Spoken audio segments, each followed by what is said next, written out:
Your Excellency, the Honorable Dr.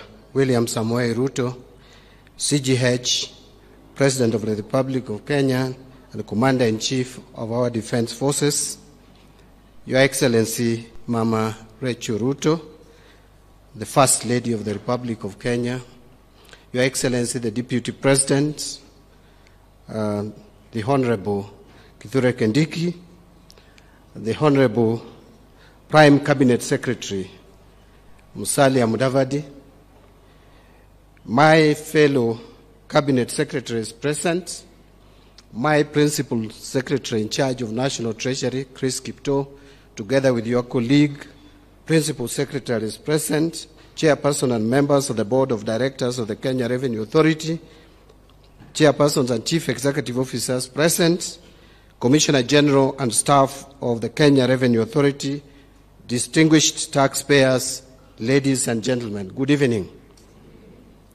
First, allow me to begin by expressing and joining my colleagues, the Chairman, together with the Commissioner General, in expressing our gratitude to Your Excellency, the President of the Republic of Kenya, for finding time to preside over this year's Taxpayers' Day. The day provides an opportunity for us to celebrate a key national duty of tax paying. This patriotic act allows us to drive development and progress our economy. In line with the democratic principles, let us note that those we recognize today are merely a representation of the very many other taxpayers spread across all corners of this great nation. In particular, I must recognize those who comply with their tax obligations in a timely manner. Your Excellency, it is a specimen of your leadership that even in the face of real economic challenges, the Kenyan economy remains robust. My words are backed with data. In 2023, our economy grew by 5.6%, up from 4.9% the previous year, 2022. This year, Your Excellency, despite all the challenges that you have faced, the economy expanded by 5% in the first quarter of this year and 4.6% in the second quarter, and we understand why. And the growth is expected to moderate at 5.2% in 2024 and move to 5.4% in 2025. Your Excellency, it may interest us to know and note that the global economy presently is growing at 3.2%. And sub-Saharan African economy is growing at 3.7%. So Kenyan economy is growing way above average, both the global average and the regional average. The growth has seen revenue collection triple from 974.4 billion in the financial year 2013-2014 to the present 2.7 trillion in the financial year 2023-2024. That is the total revenue. However, even with this growth, our tax gap is still estimated at around 11% of GDP in the financial year 2022-2023 against the estimated potential of not less than 22% of the GDP. This, Your Excellency, is indicative of the need to address the challenges that allow for this tax gap. Some of these challenges include increase in tax expenditure, and when the Commissioner General spoke, he alluded to tax refunds. A lot of tax claims are also fictitious. We must admit that. And this is costing us a lot and putting a strain in our exchequer unnecessarily. The other issue is low tax compliance, as well as growth of the informal and digital sectors, which are hard to tax. This less than ideal revenue performance has direct impact, such as escalation in public debt and debt service, expenditure carryovers, and accumulation of pending bills, and the resultant increased requirement for funding priority interventions. Your Excellency, your loyal staff have suggested action to resolve this situation. It is imperative that we renew domestic resource mobilization efforts, including diversifying and broadening the tax base, strengthening revenue collection infrastructure, fight tax evasion, and improve compliance. And that is one of the reasons why, Your Excellency, for those of us who read the newspapers of today, you clearly will see proposals that have come from both the National Treasury and some have come jointly from National Treasury and the Ministry of Trade, suggesting measures that we want to take to deal with the tax administration issues and the tax administration challenges, which are resulting in some leakages in our tax collection. For the first time, National Treasury has offered you explainer and also offered the people of Kenya explainer. Each suggested proposal is backed with explainer. So just read it. If there is anything you have an issue with, let us engage as a country. Your Excellency, I promised you when you appointed me that you did not appoint a conman. We will not con Kenyans. We will speak to Kenyans. Where Kenyans feel we need to change, we will change. But let us engage. Again, what I said to my team at the Treasury is I was not, when the President appointed me, he did not appoint a clerk. He appointed someone who would come up with policies. So policies must be proposed. So those who are opposing policies proposed, you are wrong. Let us engage. Let us discuss. Where you feel we need to change, we will change. We put out a notice asking you to give us proposals. We received these proposals. The end date was 4th of last month. And then we put them together, collated and synthesized, and now we have made proposals which are going to the National Assembly. Please engage with those proposals. A lot of them are not even revenue-raising measures. A lot of them are for the benefit of the people of Kenya. Why on earth would anyone oppose, for example, if we are saying that there could have been reasons why you are not able to pay your tax, and you are struggling to pay the tax, and you know how much you can pay. But because the penalties have accumulated so much, we give you an opportunity to only pay the principal, tax amnesty. Government will receive money, you will also be relieved, because now no one will be asking you for money. Why would anyone oppose that?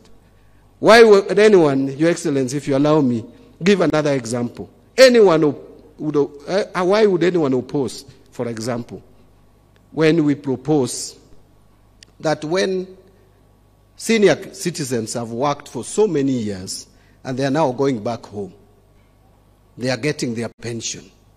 That pension should not be taxed. At the moment, you have to wait to reach the age of 65 to enjoy tax-free pension. So some people retire at 60, wait for 5 years to go and collect their pension tax-free. Within the 5 years, because you don't have money, you'll have died. So why do we want to push Kenyans to early grave if we can give them their pension and enjoy their life after service to this nation for so many years? So those are the kind of proposals that we have proposed, that we have made. And I have no apology about it. I've put it out there with your guidance, Your Excellency. Let us engage as a country. Your Excellency, allow me to move forward. Additionally, we must harness private sector investment and enhance regional and international cooperation. Your people, the Kenyan population, must be reminded that strong domestic resource mobilization efforts is necessary to support fiscal consolidation. Sustained fiscal consolidation will in turn stabilize and bring public debt to more prudent levels over the medium term. We remain committed to optimize our debt servicing strategies while ensuring accountability and citizen engagement on matters fiscal policy formulations, resource allocation and expenditure, as I have just mentioned. For us to realize our economic and fiscal ambitions, Your Excellency, it is critical that we consider existing tax policies and administrative measures to ensure that they not only stimulate economic growth, but also reduce the cost of compliance for taxpayers. And I talked about that. To efficiently collect revenue and seal revenue leakages, there is need to revamp and upgrade the revenue collection system so as to capture all taxpayers through digitization. Leveraging on technology will revolutionize tax processes, seal revenue loopholes, and enhance efficiency of our tax system. These proposals, Your Excellency, are not meant to punish or target Kenyans. Our intention is to deploy instruments that will expand the tax base, particularly from the traditionally hard-to-tax sectors, while protecting existing businesses and taxpayers from overtaxation. Our tax policy, Your Excellency, you are aware that we are looking at that in the medium term to reduce rates of tax, including corporate tax, from 30% to 25%. We are thinking of reducing VAT from 16 to 14%. This can only be possible if we expand the tax base and everyone who is supposed to pay tax pay their fair share of taxation. One of the principles of taxation is equity. If you are, kama unapata kidogo, lipa kidogo. Kama unapata nyingi, kama Mbadi, lipa nyingi. If kama unapata zaidi, kama wengine sitaki kusema, lipa zaidi. This plan is solid and it finds roots in our medium-term revenue strategy, as I've stated, which has stipulated a number of policy interventions to cushion against any preferential application and variations of various tax policies. The aim is to raise our tax revenue to GDP ratio to no less than 22% and increase the compliance rate from the current 70% to 90% and beyond in 2026-2027. There is more positive news, however, Your Excellency. We have committed to reevaluate initiatives on tax expenditure to ensure that all incentives are targeted and beneficial to the broader economy, not unscrupulous businesses.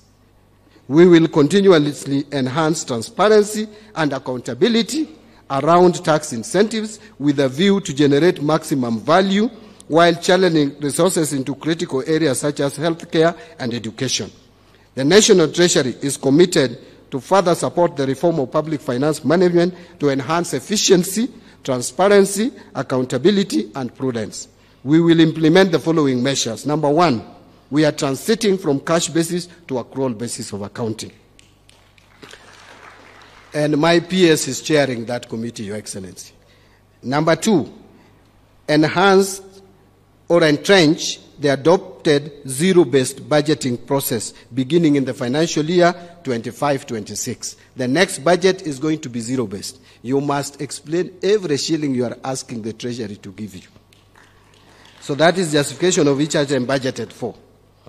Number three, we are implementing an end-to-end e-government procurement system.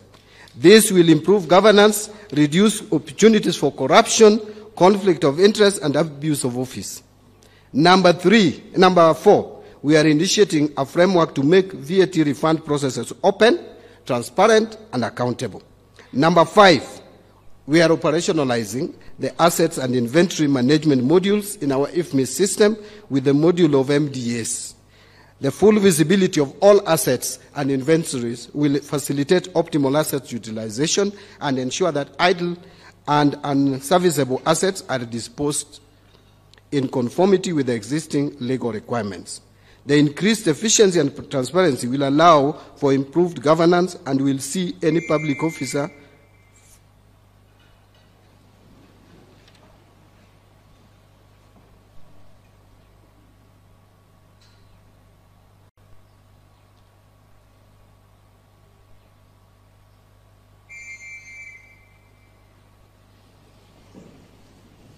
I almost thought that they were reminding me that I've spoken too much. But now I think I will move towards closing. I was saying that this increased efficiency and transparency, Your Excellency, will allow for improved governance and will see any public officer found engaging in any malpractice held liable for their actions and dealt with in accordance with the law.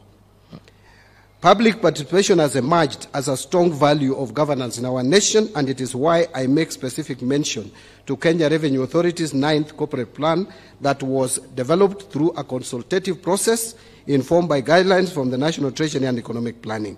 aligned with Kenyans' Vision 2030 and goal of transforming Kenya into a newly industrialized middle-income economy.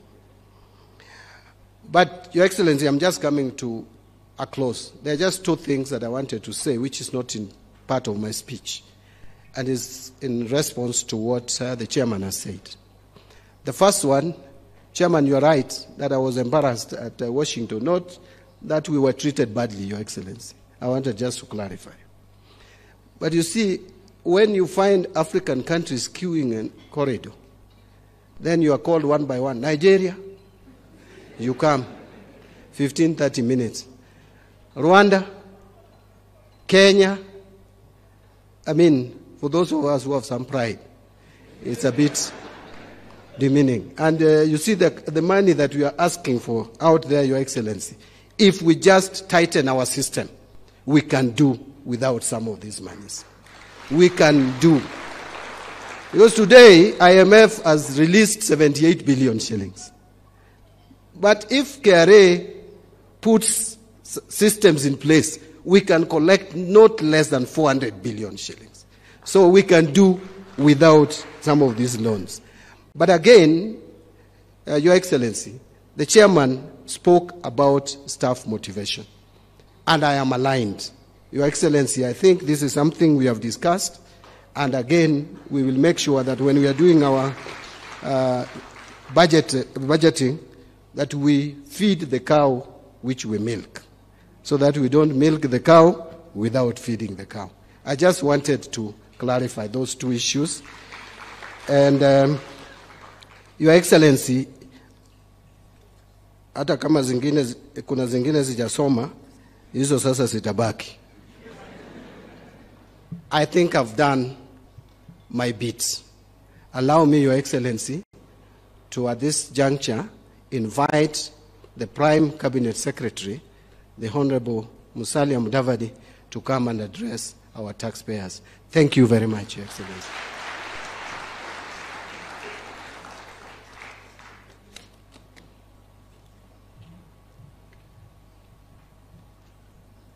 Thank you. Your Excellency, President William Samoei Ruto, Your Excellency, the First Lady, Mama Rachel, the